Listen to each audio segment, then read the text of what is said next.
सलाम नमस्ते, मैं हूं सलीम अख्तर सिद्दीकी। झारखंड चुनाव में भाजपा जोर शोर से घुसपैठ का मुद्दा उठा रही है।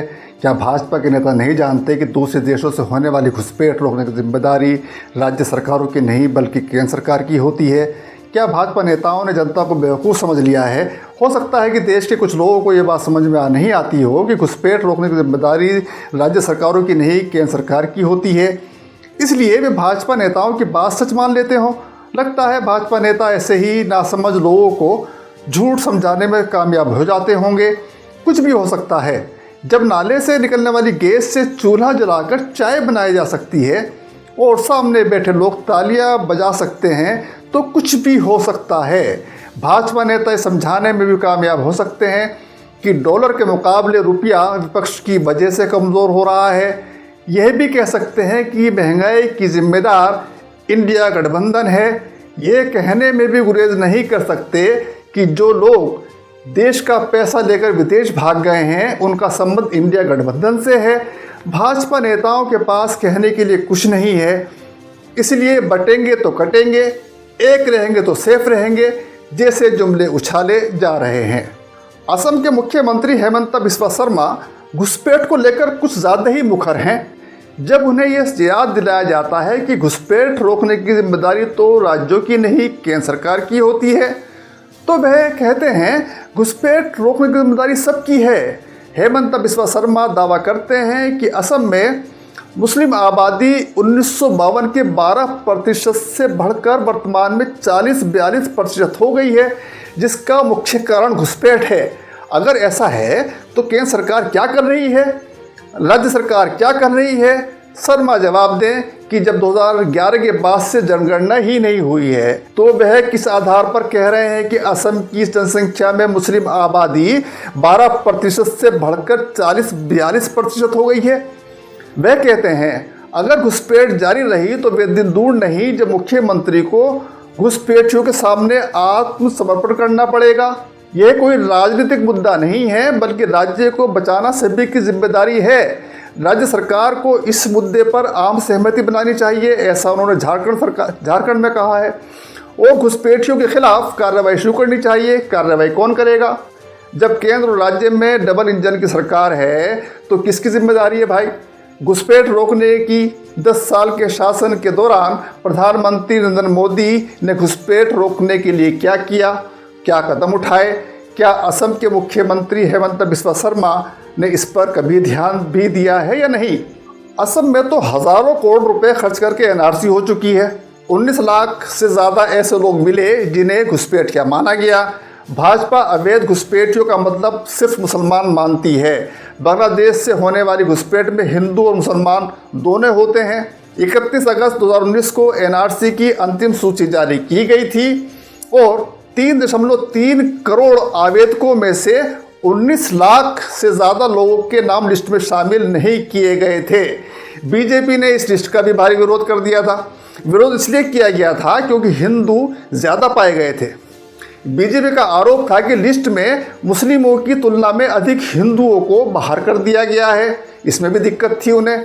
असम में एनआरसी को सबसे पहले 1951 में बनाया गया था ताकि ये तय हो सके कि कौन इस राज्य में पैदा हुआ और भारतीय है और कौन पड़ोसी मुल्क बहुल देश बांग्लादेश से आया हुआ हो सकता है।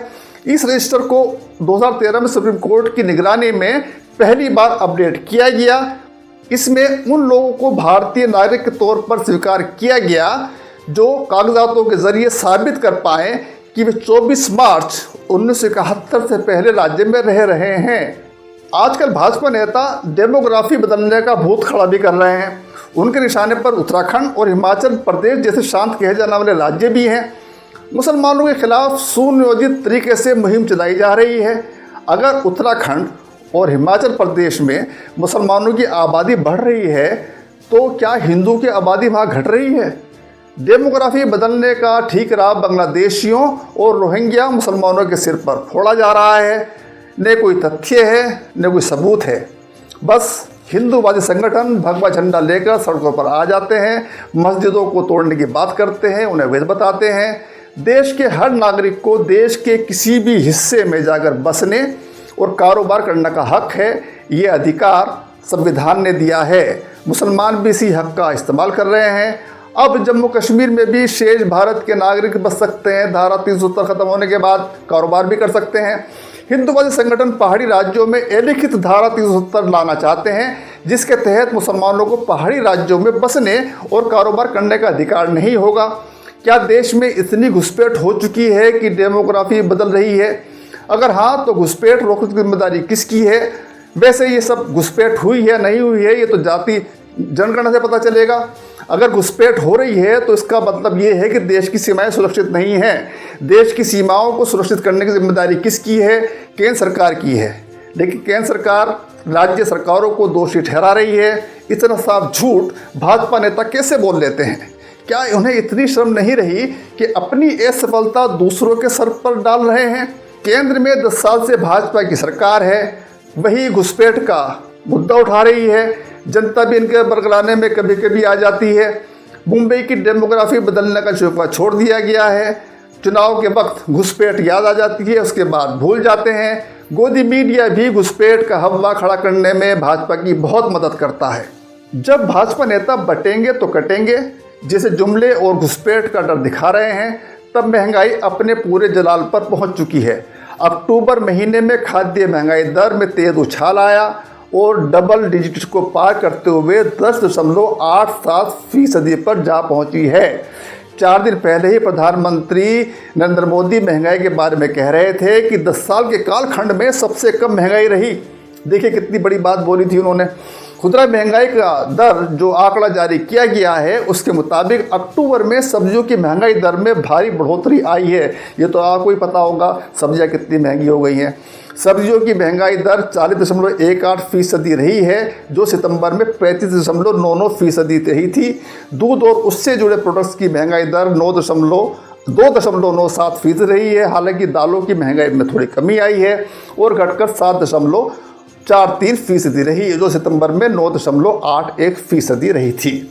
अनाज और उससे जुड़े प्रोडक्ट्स की महंगाई दर 6.94% रही है, जो सितंबर में 6.84% रही थी। लेकिन महंगाई बढ़ने से जनता को कोई फ़र्क ही नहीं पड़ता। सब्जियां अगर 180 के आसपास हैं तो क्या हुआ? खाने का तेल 80 से 180 हो गया तो भी क्या क़यामत आ गई? आटा अगर 3 गुना महंगा हो गया तो क्या लोगों ने रोटी खाना छोड़ दिया? सस्ता क्रूड ऑयल खरीदा रूस से और महंगा पेट्रोल डीजल बेच रहे हैं, तो भैया किसके लिए बेच रहे हैं? जनता के लिए बेच रहे हैं ताकि महंगाई नहीं बढ़े। पिछले 10 साल में महंगाई डाइन से डार्लिंग हो गई है और महंगाई विमर्श से एकदम बाहर हो गई है। अब भाजपा नेता महंगाई का जिक्र नहीं करते। एक ज़माने में मोदी को डॉलर की बहुत चिंता रहा करती थी। तब डॉलर 60 रुपये का हुआ करता था यूपीए सरकार के दौरान। वे उसे देश की इज्जत से जोड़कर देखते थे। कहते थे रुपया गिरता है तो देश की गरिमा गिरती है। मरहूम सुषमा स्वराज जब तब आग में घी डाला करती थी। अब व्हाइट हाउस में मिस्टर ट्रंप तो आ गए हैं। उनका एकमात्र लक्ष्य डॉलर को मजबूत करना है। अभी वे सिंहासन पर नहीं बैठे हैं, जनवरी में बैठेंगे, लेकिन डॉलर उनका इशारा समझ गया और भागने लगा। रुपया लगातार गिर रहा है। $1 84.40 के आसपास घूम रहा है कई दिन से। सीतारमण क्या कर रही हैं, फाइनेंस मिनिस्ट्री क्या कर रही है, हमको तो उसके बारे में कुछ नहीं पता। मोदी फिलहाल महाराष्ट्र और झारखंड में हिंदू मुसलमान ज़रूर कर रहे हैं। गैस की टंकी 500 रुपये में देने की बात कर रहे हैं। मध्य प्रदेश, छत्तीसगढ़, राजस्थान में भी उन्होंने यही वादा किया था। पता नहीं उस वादे का क्या हुआ, पूरा हुआ नहीं हुआ, हमें तो मालूम नहीं। पत्रकार सुमित राय ने फेसबुक पर लिखा है कि क्या कभी आपने सोचा है कि गिरते रुपये के हिसाब से आपकी सैलरी कितनी बढ़नी चाहिए? अगर न बढ़े तो आप कितने गरीब और कर्जदार हो जाएंगे। जब कभी रुपये 4% गिरता है तो महंगाई का 2% भार आपकी जेब पर अतिरिक्त पड़ता है, यानी कुल 6% का भार आपकी जेब पर पड़ता है। इसी लिहाज से आपकी सैलरी 10% बढ़नी चाहिए। बढ़ रही है क्या आपकी सैलरी इतनी? वरना आप गरीबी की तरफ बढ़ने लगते हैं। भारत की 80% जनता उसी ओर बढ़ रही है। इसके 2 कारण हैं। एक, देश का व्यापार घाटा लगातार बना हुआ है और दूसरी बात, वास्तविक जीडीपी ग्रोथ 4% से नीचे है। हमारी कंपनियां एक्सपोर्ट नहीं कर पा रही हैं और विदेशी निवेश सूख चुका है। नतीजा ये है कि अंतर्राष्ट्रीय बाजार में डॉलर के मुकाबले रुपए की मांगने के बराबर है। वह दिन जल्द आएगा जब $1 105 रुपये के बराबर होगा। वास्तव में तब भारत और रवांडा एक ही पायदान पर खड़े दिखेंगे। रवांडा के बारे में क्या आपने कुछ पढ़ा है? अगर नहीं पढ़ा है तो पढ़ लीजिए, क्योंकि आपको वर्तमान दिखने लगेगा। यहां से नहीं होता मित्रों, मैं शासन में बैठा हूं, मुझे मालूम है इस प्रकार से रुपया इतनी तेजी से गिर नहीं सकता। अरे नेपाल का रुपया नहीं गिरता है, बांग्लादेश की करेंसी नहीं गिरती है, पाकिस्तान की करेंसी नहीं गिरती, श्रीलंका की करेंसी नहीं गिरती। क्या कारण है हिंदुस्तान का रुपया पतला होता जा रहा है? ये जवाब देना पड़ेगा आपको, देश आपसे जवाब मांग रहा है। सलाम, नमस्ते, मैं हूं सलीम अख्तर सिद्दीकी।